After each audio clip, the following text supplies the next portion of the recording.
Hello children, आज हम पढ़ेंगे पार्ट दो में हम पढ़ेंगे घी, गुड़ और शहद देने वाला वृक्ष। क्या पढ़ेंगे? घी, गुड़ और शहद देने वाला वृक्ष। अभी तक हमने मार्केट में, दुकान में, बाज़ारों में ही घी, गुड़ और शहद बिकते देखा है और वहीं से हमें मिलते आया है। लेकिन आज हम ऐसे पेड़ के बारे में, वृक्ष के बारे में पढ़ेंगे जो घी, गुड़ और शहद भी देता है। चलिए आइए, आओ तुम्हारा परिचय घी, गुड़ और शहद देने वाले एक विचित्र वृक्ष से करवाएं।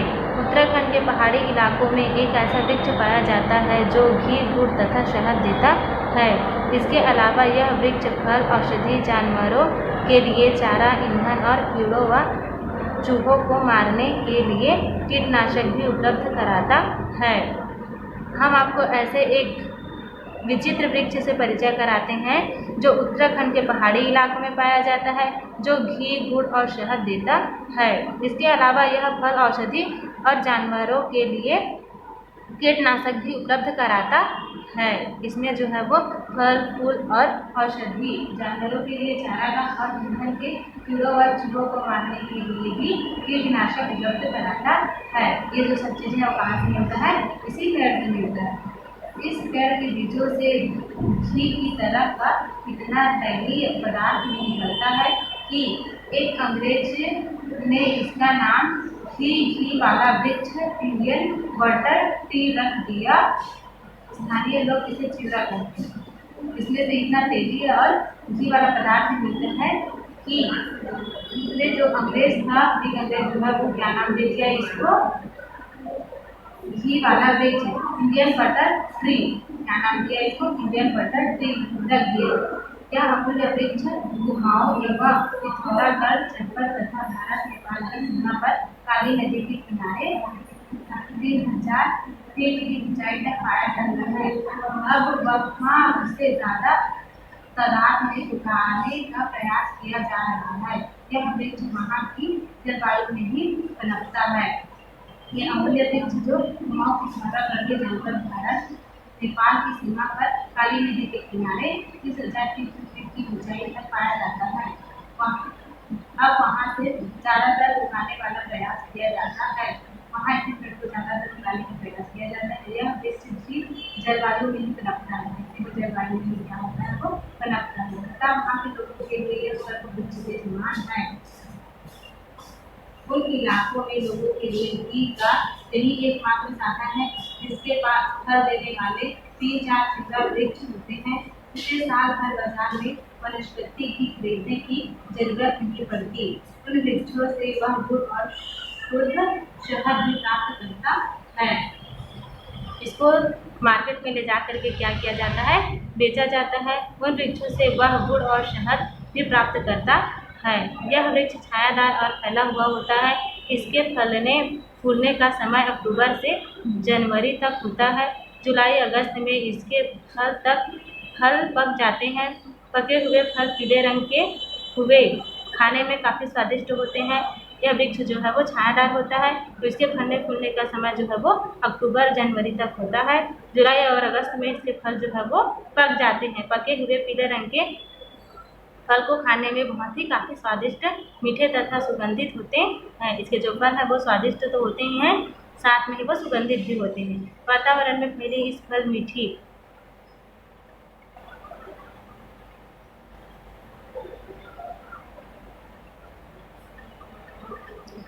महक से ही मालूम पड़ जाता है कि चिवड़ा पकने लगा है। गांव के लोग इन फलों को बड़े चाव से खाते हैं। महक से ही क्या होता है? इस पेड़ के पकने की खुशबू आ जाती है और गांव वाले जो होते हैं उसे बड़े स्वादिष्ट और मज़े लेकर खाते हैं और एक भी बीज फेंकते नहीं हैं। इस वृक्ष पर फल काफ़ी होते हैं। पके फलों के बीज को आसानी से इकट्ठा करने के लिए वे कभी कभी बंदरों एवं लंगूरों को वृक्ष से फल खाने देते हैं। बंदर फलों के बाहरी भाग को खाकर बीजों को फेंक देते हैं, जिन्हें जमीन से छीनकर इकट्ठा कर लिया जाता है। एक वृक्ष से करीब 1 से कर दिया जाता है। एक वृक्ष से करीब 1 से 1.5 क्विंटल तक बीज प्रतिवर्ष मिल जाता है।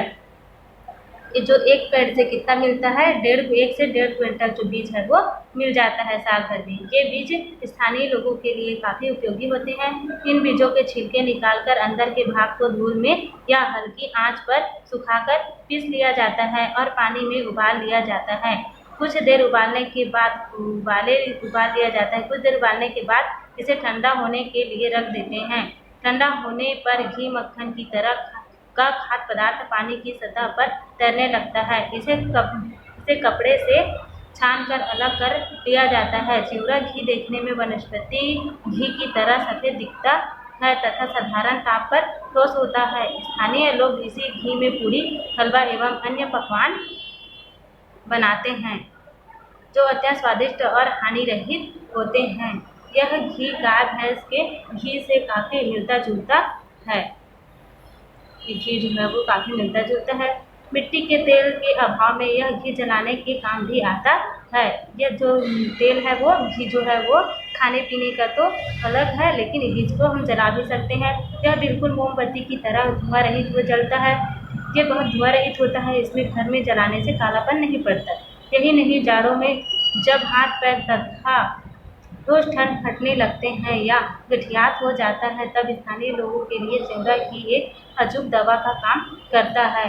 वे इसी घी को गर्म कर धूप में मालिश करके रोग का उपचार करते हैं। चिवड़ा घी में एक महत्वपूर्ण रसायन होता है जिसे फॉर्मेटिक अम्ल कहते हैं। यह रसायन विभिन्न औषधियों तथा सौंदर्यवर्धक रसायनों को बनाने में काम आता है। अक्टूबर नवंबर के महीनों में जब यह वृक्ष अच्छी तरह पुष्पित हो जाता है, तब इसके सफेद फूल मधुमक्खियों के प्रमुख आकर्षण केंद्र होते हैं। यही कारण है कि पिथौरागढ़ और नेपाल के पास के इलाकों में जहाँ चिवड़ा के वृक्ष अधिक होते हैं, शुद्ध एवं सुस्वादु शहद हमेशा उपलब्ध होता है। यदि मधुमक्खी पालन गृहों को इन्हीं वृक्षों के पास रखा जाए तो शहद सुगमता से मिल सकता है, परंतु इसके लिए बाकायदा वैज्ञानिक तकनीकी अपनानी पड़ेगी।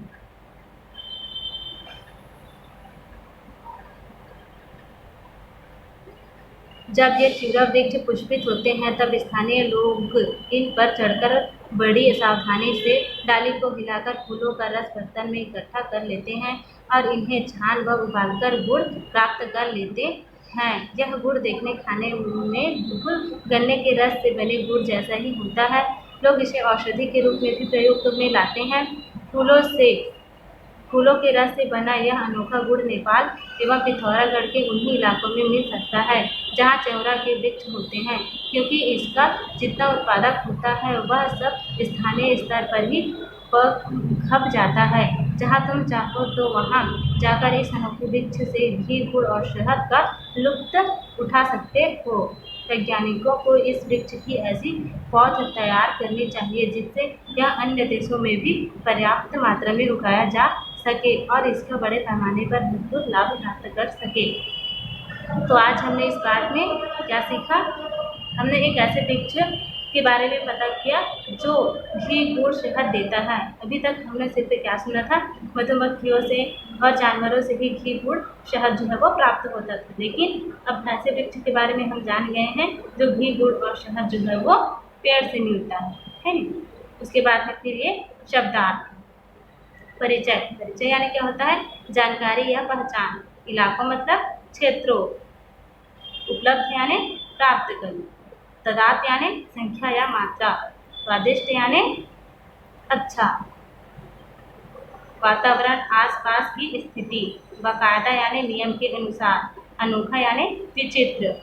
सौंदर्यवर्धक, सुंदरता बढ़ाने वाला। पुष्पित यानी खिले हुए, फूल रहित। अमूल्य यानी जिसका मूल्य नहीं या अनमोल। औषधि, विचित्र यानी अद्भुत। औषधि यानी दवाई। ज़्यादातर यानी अधिकतर। प्रयास यानी कोशिश। सुगंधित यानी खुशबू वाला। सुगमता यानी सरलता से। तकनीक यानी युक्ति या उपाय। उत्पादक यानी पैदावार। तैलीय यानी तेल युक्त। दुग्ध यानी आनंद। ये हो गया हमारा पाठ जो है वो पूरा।